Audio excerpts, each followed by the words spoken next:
Hello ninth class. I hope you all are doing your work properly. In this video we will start second lesson of economics which name is people as resource. That means संसाधन के रूप में लोग। तो students इस lesson में हम देखेंगे कि पीपल भी एक रिसोर्स है न कि एक जिम्मेवारी। जैसे कि हमने फर्स्ट लेसन में देखा कि हम जब कोई नया काम शुरू करते हैं तो हमें पहले इन्वेस्टमेंट करनी पड़ती है। जैसे फार्मर खेती शुरू करने से पहले खेती से रिलेटेड सभी चीज़ों पर इन्वेस्ट करेगा, जैसे कि seeds, fertilisers, machine, tractor etcetera. But एक बार की गई इन्वेस्टमेंट से उसे बाद में प्रॉफिट होगा। ठीक इसी तरह पीपल पर भी हम इन्वेस्टमेंट करके उसे हमेशा के लिए एक रिसोर्स के रूप में यूज करेंगे। तो यही सब अब इस लेसन में आज हम देखने वाले हैं। Let's start our lesson. Let's start with overview. The chapter People as Resource is an effort to explain population as an asset for the economy rather than a liability. तो स्टूडेंट्स ये कह रहे हैं कि ये जो चैप्टर है people as resource, ये एक कोशिश है पॉपुलेशन को एक्सप्लेन करने की कि पॉपुलेशन जो है हमारी जनसंख्या वो क्या है, वो एक एसेस्ट है, मतलब कि एक पूंजी है, संपत्ति है जो कि इकोनॉमिक के लिए, ना कि एक जिम्मेवारी या कोई बोझ है हमारे लिए। Population becomes human capital when there is investment made in form of education, training and medical care. तो जब इन्वेस्टमेंट किया जाता है, इन्वेस्टमेंट मतलब खर्च किया जाता है स्टूडेंट्स, किस पर? एजुकेशन पर, ट्रेनिंग पर और मेडिकल केयर पर। तो फिर ये क्या बन जाता है? तो अगर ये खर्च किया जाए तो हमारी पॉपुलेशन क्या बन जाएगी? एक ह्यूमन कैपिटल बन जाएगी, वो मानव पूंजी बन जाएगी। कैसे बन जाएगी स्टूडेंट? जैसे फॉर एग्जांपल एजुकेशन को ही लेते हैं हम। आप लोग पढ़ रहे हो, क्यों पढ़ रहे हो? क्योंकि आपने फ्यूचर में कुछ अच्छा बनना है, कुछ अच्छी अर्निंग करनी है। तो ये क्या है? ये हमारे लिए एक कैपिटल है, पूंजी है, जो तुम अब कर रहे हो, इसका फ़ायदा हमें बाद में मिलेगा। तो ये वही शो कर रहा है। In fact human capital is the stock of skill and productive knowledge embodied in them. तो वास्तव में ह्यूमन कैपिटल क्या है? ह्यूमन कैपिटल एक स्टॉक है, किस चीज़ का? स्किल का, यानी कि ज्ञान का, और प्रोडक्टिव नॉलेज का, और उत्पादन ज्ञान का, जो मनुष्य के अंदर है। People as resource is a way of referring to a country's working people in terms of their existing productive skill and abilities. तो people as resource क्या है? वो एक वे है, एक तरीका है किसी भी देश की वर्किंग पीपल मतलब काम करने वाले लोगों का वर्णन करने का, और उनके अंदर उन लोगों की क्या चीज़ें वो शो करेंगे? वो करेंगे उनकी स्किल्स और एबिलिटीज, उनकी ज्ञान और उनकी योग्यताएं, जिनका यूज वो किस में करेंगे? प्रोडक्शन में करेंगे। Looking at the population from this productive aspect emphasises its ability to contribute to the creation of the gross national product. तो पॉपुलेशन जो है वो यहाँ शो कर रही है कि वो किस तरीके से कंट्रीब्यूट कर रही है अपनी एबिलिटी के द्वारा, और किस चीज़ में कंट्रीब्यूट कर रही है? वो अपना कंट्रीब्यूट कर रही है ग्रॉस नेशनल प्रोडक्ट में। तो स्टूडेंट्स मैं ये बता दूं कि what is gross national product. एक देश में नागरिकों द्वारा एक साल के अंदर जितनी भी चीज़ें प्रोड्यूस की जाती है उसका टोटल वैल्यू जो होता है स्टूडेंट्स, वो ग्रॉस नेशनल प्रोडक्ट होता है। यानी कि आपने कोई मशीन बनाई या आपने खेती की, तो उन सभी की कीमत को जोड़कर, मतलब कि लास्ट में जो उस चीज़ की, जो उस मशीन का जो फिक्स प्राइस बना, उसको जोड़कर जो टोटल आएगा वो क्या होगा? वो ग्रॉस नेशनल प्रोडक्ट होगा। तो यहाँ वही बता रहे हैं कि जो हमारी पॉपुलेशन है वो किस में कंट्रीब्यूट करती है? वो ग्रॉस नेशनल प्रोडक्ट में कंट्रीब्यूट करती है। Like other resources population also is a resource, a human resource. तो स्टूडेंट्स ये कह रहे हैं कि दूसरे रिसोर्स की तरह पीपल भी क्या है? पीपल भी एक क्या है? रिसोर्स है, जिसे हम ह्यूमन रिसोर्स भी कहते हैं। This is the positive side of a large population that is often overlooked when we look only at the negative side, considering only the problems of providing the population with food, education and access to health facilities. तो ये एक positive side है student, large population जो है कि जिसको हम ignore कर देते हैं कि जब भी हम बात करते हैं कि लार्ज पॉपुलेशन की जनसंख्या बढ़ रही है तो हमें ये टेंशन होती है कि बढ़ती हुई जनसंख्या के लिए हमें प्रॉब्लम होगी। किस चीज़ में प्रॉब्लम होगी कि उनको कैसे हम फूड प्रोवाइड करेंगे, कैसे एजुकेशन देंगे और कैसे उनकी हेल्थ फैसिलिटीज़ को प्रोवाइड करेंगे।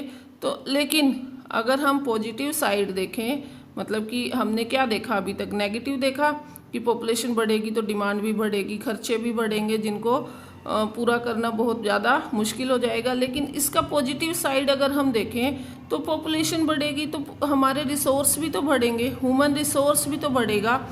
तो ये वही बता रहा है, when the existing human resource is further developed by becoming more educated and healthy, we call it human capital formation। तो स्टूडेंट्स ये कह रहा है कि जब हम ह्यूमन रिसोर्स के डेवलपमेंट पर हम खर्चा करते हैं और किस पर खर्च करेंगे, उनकी एजुकेशन पर या उनकी हेल्थ पर, तो ये क्या कहलाएगा, ये ह्यूमन कैपिटल फॉर्मेशन कहलाएगा। That adds to the productive power of the country just like physical capital formation. तो ह्यूमन कैपिटल फॉर्मेशन जो है वो क्या ऐड करेगा, वो प्रोडक्टिव पावर ऐड करेगा देश के अंदर। क्योंकि अगर हम लोग पढ़े लिखे होंगे तो हम ज़्यादा नई टेक्नोलॉजी का यूज करेंगे, नया प्रोडक्शन, ज़्यादा प्रोडक्शन तैयार करेंगे।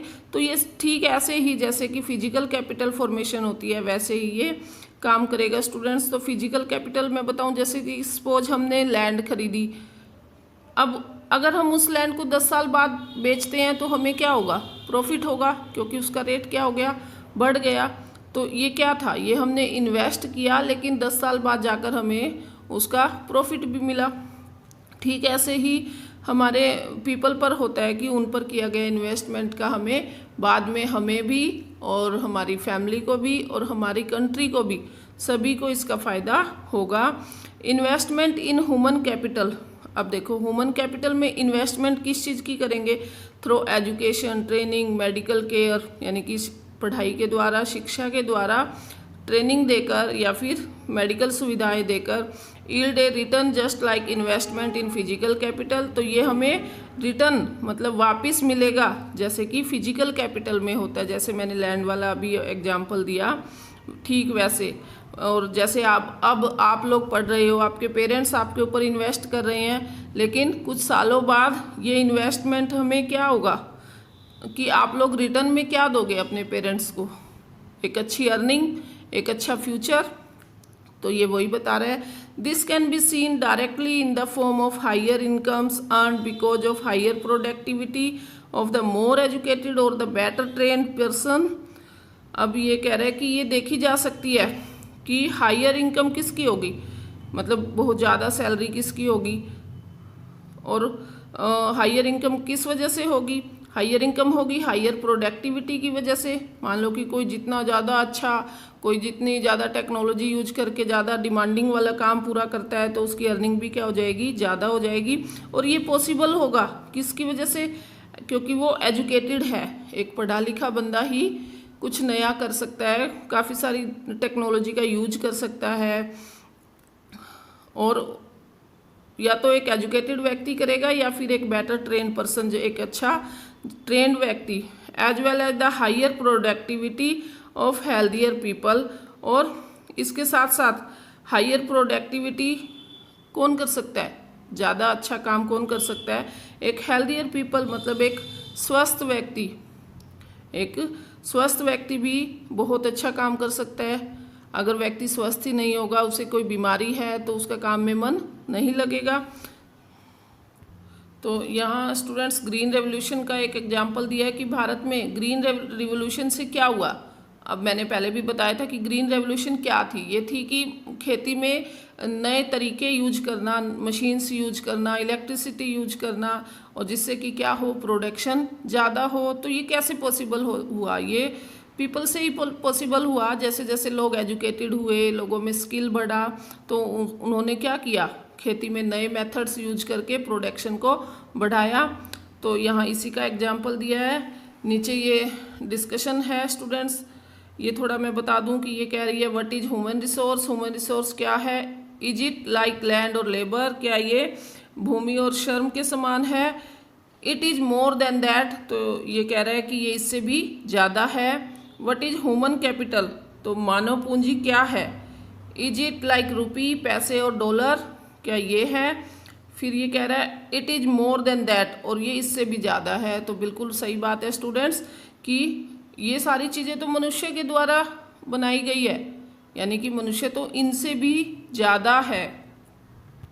तो स्टूडेंट्स अब हम नेक्स्ट पेज पर आ गए हैं। Not only do the more educated and the higher people gain through higher incomes, society also gains in other indirect ways, because the advantages of a more educated or a healthier population spreads to those also who themselves were not directly educated or given health care.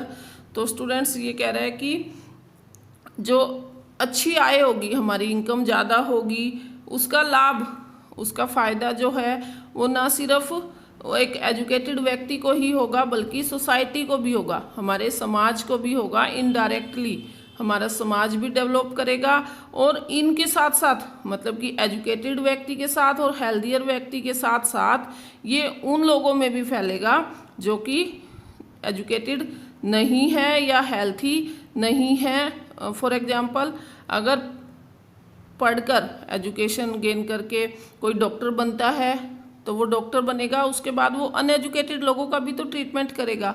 That means उसका फ़ायदा उन लोगों को भी हुआ, हमारी society को भी हुआ। तो ये वही बता रहा है। In fact human capital is in one way superior to other resources like land and physical capital. Human resource can make use of land and capital. Land and capital can not become useful on its own. तो students ये कह रहे हैं कि human capital जो है वो superior है, यानी सर्वश्रेष्ठ है, सबसे बेस्ट है, क्योंकि जो दूसरे रिसोर्सेज है जैसे कि लैंड और फिजिकल कैपिटल, उनका यूज कौन कर रहा है? उनका यूज ह्यूमन कर रहे हैं, है ना। और लैंड और कैपिटल जो है वो अपने आप से तो अपना यूज नहीं कर सकते, उनका यूज तो ह्यूमन ही करेगा। किसके द्वारा? अपने स्किल के द्वारा। तो इसीलिए सबसे बेस्ट रिसोर्स किसको बताया यहाँ? ह्यूमन कैपिटल को। For many decades in India, a large population has been considered a liability rather than an asset.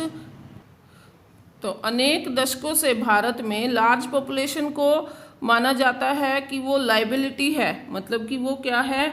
दायित्व है, जिम्मेवारी है, रेदर देन एन एसेस्ट, ना कि वो एक क्या है? संपत्ति है। और ये मैंने अभी स्टार्टिंग में ही बताया था कि लार्ज पॉपुलेशन क्या है? एसेस्ट है, ना कि लाइबिलिटी। बट हम ये उल्टा माना जाता है कि लार्ज पॉपुलेशन जो है वो लाइबिलिटी है, ना कि asset. But a large population need to be a liability. तो ये ज़रूरी नहीं है स्टूडेंट्स कि लार्ज पॉपुलेशन जो है वो लाइबिलिटी ही हो, दायित्व ही हो देश के लिए। It can be turn into a productive assessed by investment in human capital, for example by spending resources on education and health for all, training of industrial and agricultural workers in the use of modern technology, useful scientific researches and so on. तो students ये कह रहे हैं कि इसको change किया जा सकता है, मतलब लाइबिलिटी को एसेस्ट में चेंज किया जा सकता है, दायित्व को संपत्ति में चेंज किया जा सकता है। किसके द्वारा? इन्वेस्टमेंट के द्वारा। और इन्वेस्टमेंट किस चीज़ में? एजुकेशन में इन्वेस्टमेंट करके, हेल्थ में, ट्रेनिंग में, औद्योगिकरण में, खेती में और मॉडर्न टेक्नोलॉजी में और यूजफुल साइंटिफिक जो भी रिसर्च है उनके अंदर। ये सारी इन्वेस्टमेंट अगर हम मनुष्य के अंदर, पीपल के अंदर करते हैं तो इससे हमें क्या होगा? एसेस्ट बन जाएगा पीपल, ना कि एक liability. The two following cases illustrate how people can try to become a more productive resource. तो नीचे स्टूडेंट्स दो स्टोरी दी गई है जिससे कि हम जानेंगे कि लोग कैसे अधिक उत्पादक संसाधन बनने का प्रयास कर रहे हैं। तो यहाँ हम देख सकते हैं स्टोरी ऑफ शकल। तो यहाँ पहली स्टोरी जो दी गई है वो स्कल की है students. There were two friends Vilas and Sakal, यानी कि दो स्टोरी यहाँ होगी, एक विलास की और एक सकल की, जो दोनों क्या हैं, फ्रेंड्स हैं और वो सेम गांव में रहते हैं, एक ही गांव में, और गांव का नाम है Semapur. Sakal was a 12 years old boy, Sakal की जो आयु है वो 12 साल है। His mother Sheela looked after domestic chores, और उसकी मदर जो है शीला वो घर के काम करती है। His father Buta Chaudhary work is an agricultural field, और उसके पिता जो हैं बूटा चौधरी वो खेत में काम करते हैं। सकल helped his mother in domestic chores, और सकल घर में अपनी मम्मी की घर के काम में हेल्प करता है। He also looked after his younger brother Jeetu and sister Seetu, और वो अपने छोटे भाई बहनों की भी हेल्प करता है, उनकी देखभाल करता है। His uncle Shyam had passed the matriculation examination but was sitting idle in the house as he had no job, और उसके अंकल ने मैट्रिक पास कर रखी है। तो स्टूडेंट्स मैट्रिक होती है 10th, तो 10th कर रखी है, लेकिन वह फिर भी कोई काम नहीं करता, घर में ही है और उसके पास कोई जॉब नहीं है। Buta and Sheela were eager to teach Sakal, तो बूटा और शीला जो है वो चाहते हैं कि सकल जो है वो आगे पढ़े। They force him to join the village school which he soon joined, और वो फोर्स कर रहे हैं कि सकल जो है वो स्कूल में एडमिशन ले। He started studying and completed his higher secondary examination. His father persuaded him to continue his studies. अब ये कह रहा है कि उसने एडमिशन ले लिया और हायर सेकेंडरी भी पास कर ली। अब उसके जो पिताजी हैं उसे आगे पढ़ने के लिए भी तैयार कर लिया उसके पिताजी ने सकल को। He raised a loan for Sakal to study a vocational course in computer, और सकल के पिता ने क्या किया, लोन लिया सो दैट कि सकल क्या कर सके, कंप्यूटर का कोर्स कर सके। सकल was meritorious and interested in studies from the beginning, तो शकल जो था वो एक प्रतिभाशाली बच्चा था और उसकी शुरुआत से ही पढ़ाई में रुचि थी। With great vigour and enthusiasm he completed his course, और उसने बड़े ही चाव और उत्साह के साथ अपना कोर्स कंप्लीट किया। After some time he got a job in a private firm, और कुछ टाइम बाद उसे एक प्राइवेट जॉब मिल गई। He even designed a new kind of software, और उसने एक नई तरह का सॉफ्टवेयर बनाया। This software helped him increase the sale of the firm, जिसकी वजह से जिस फर्म में वो काम करता है, जिस फैक्ट्री में वो काम करता है, उनकी सेल भी बढ़ गई। किसकी वजह से, जो सकल ने नया सॉफ्टवेयर बनाया उसकी वजह से। His boss acknowledged his services and rewarded him with a promotion, और उसका जो बॉस था उसका बॉस उसकी इस ज्ञान से बड़ा ही खुश हुआ और उसने उसकी प्रमोशन कर दी। तो स्टूडेंट्स अब नेक्स्ट पेज पर हम विलास की स्टोरी रीड करेंगे। तो स्टूडेंट्स अब हम विलास की स्टोरी रीड करेंगे। Vilas was an 11 year old boy residing in the same village as Sakal, तो विलास जो है वो 11 साल का बच्चा है और वो सेम उसी गांव में रहता है जहां पर सकल रहता है। Vilas father Mahesh was a fisherman, Vilas के जो पिताजी थे वो महेश जो क्या थे, फिशरमैन थे। His father passed away when he was only 2 years old, और जब वह 2 साल का था तब उसके पिताजी की क्या हो गई, डेथ हो गई। His mother Geeta sold fish to earn money to feed the family, उसकी मदर गीता जो है वो फिश बेचती है, मछलियाँ बेचती है पैसे कमाने के लिए, जिससे कि वो घर की ज़रूरतों को पूरा कर सके। She bought fish from the land owners pond, वो एक जमींदार के पॉन्ड से मछलियाँ खरीदती है। And sold it in the nearby mandi, और उसे पास की मंडी में बेचती है। She could earn only ₹20 to 30 a day, वो एक दिन में सिर्फ 20 या 30 रुपये ही कमा पाती है बाय सेलिंग फिश, मछलियाँ बेचने के द्वारा। Vilas became a patient of arthritis, Vilas जो है वो उसे गठिया का एक रोग हो गया है। His mother could not afford to take him to the doctor, और उसकी मदर उसे डॉक्टर के पास नहीं ले जा सकती क्योंकि इतना पैसा उसके पास नहीं है। He could not go to school either, और वह स्कूल भी नहीं गया। He was not interested in studies, उसका पढ़ाई में कोई इंटरेस्ट नहीं था। He helped his mother in cooking and also looked after his younger brother Mohan, वह अपनी माँ की कुकिंग में हेल्प करता और अपने छोटे भाई मोहन की देखभाल करता। After some time his mother fell sick and there was no one to look after हर।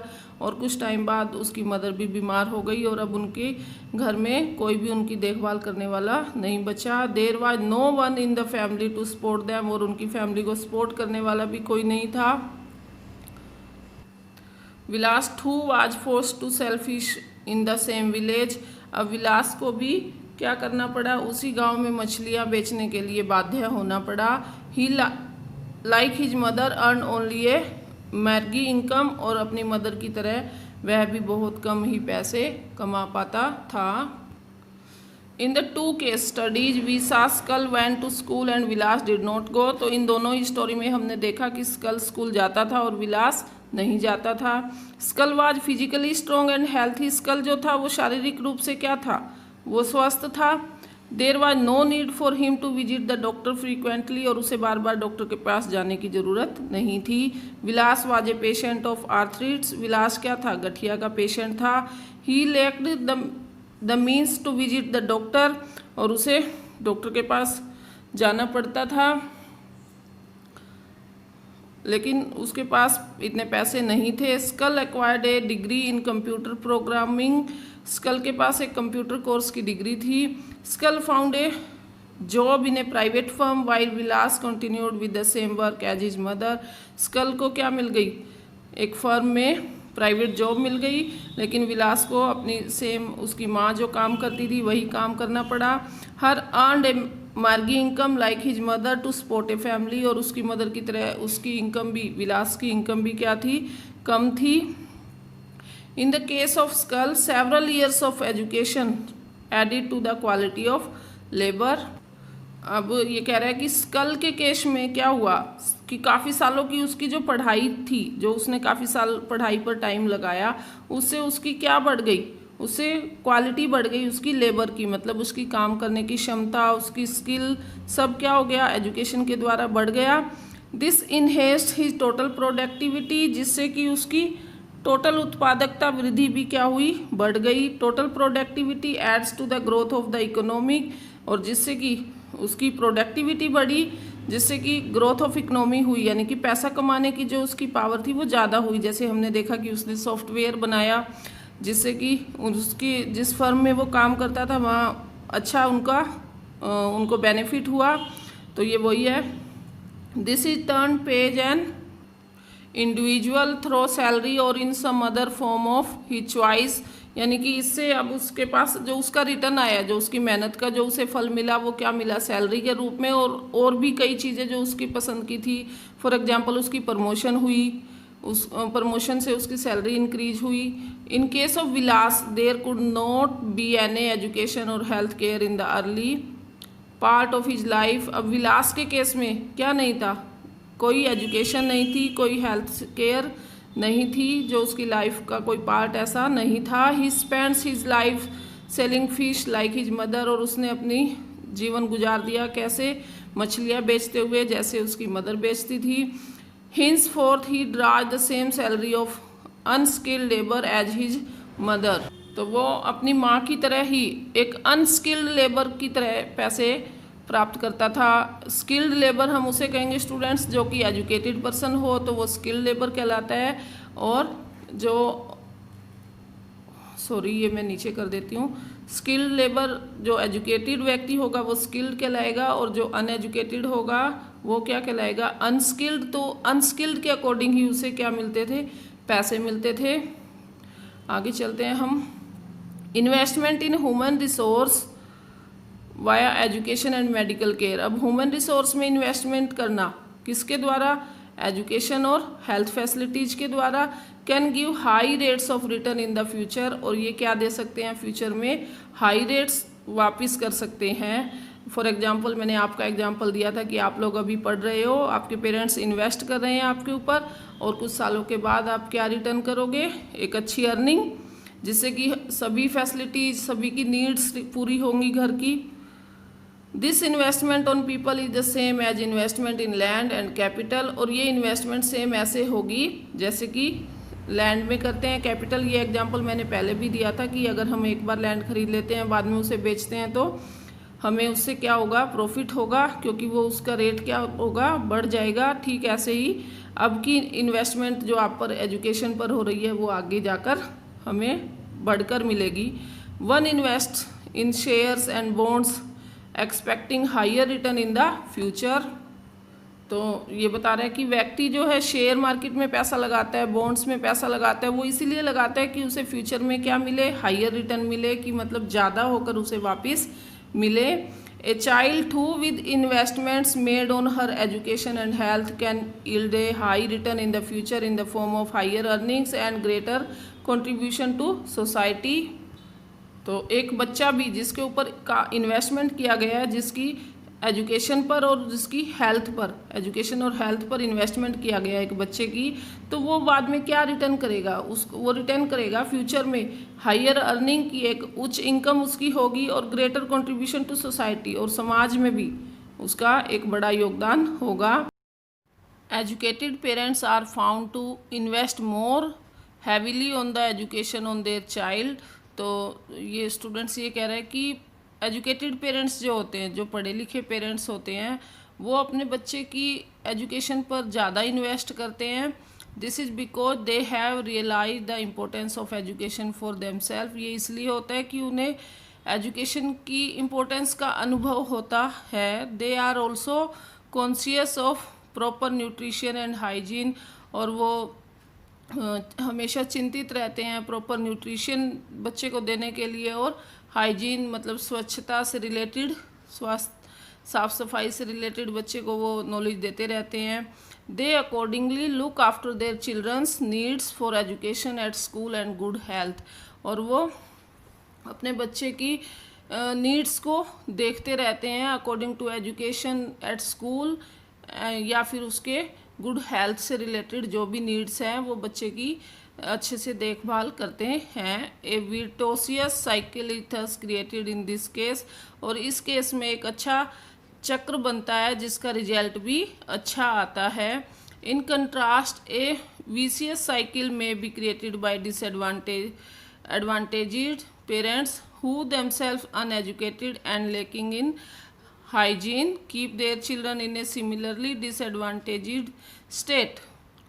इसके विपरीत जो अनएजुकेटेड पेरेंट्स होते हैं वो अपने चारों तरफ एक बुरा चक्र क्रिएट कर लेते हैं, जिसमें उनके डिसएडवांटेज ये होते हैं कि वो खुद भी अनएजुकेटेड होते हैं, उन्हें वो अस्वच्छता में रहते हैं, और वो अपने बच्चे के लिए भी सेम वैसा ही क्रिएट करते हैं। उन्हें एजुकेशन के एडवांटेज नहीं पता होते, साफ़ सफाई के एडवांटेज नहीं पता होते, और अनएजुकेटेड होने की वजह से उनके पास इतने सोर्सेज भी नहीं होते सो दैट कि वो अपने बच्चे को भी अच्छे से सेट कर सके। Countries like Japan have invested in human resource.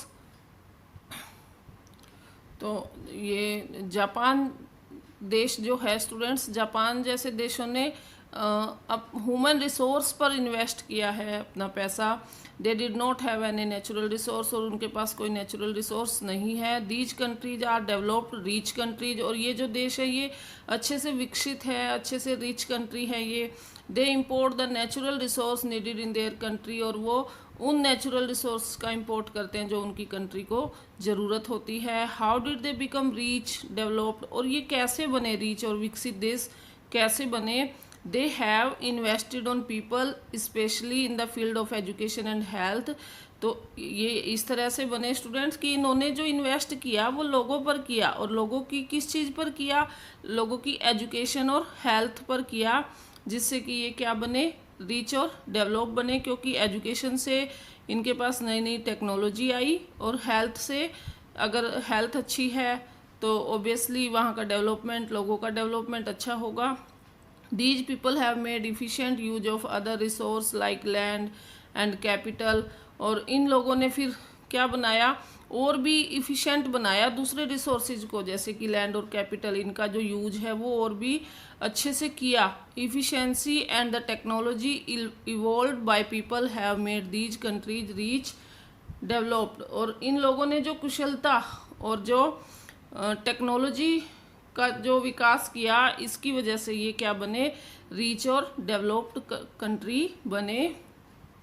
तो स्टूडेंट्स इससे आगे का हम अपनी नेक्स्ट वीडियो में देखेंगे और आई होप आपको ये अच्छे से समझ आ गया। आपने इससे रिलेटेड सभी इंपॉर्टेंट पॉइंट्स लर्न कर लेने हैं और अगर लेसन अच्छे से समझ आ गया तो please like share and subscribe my channel. Thanks for watching.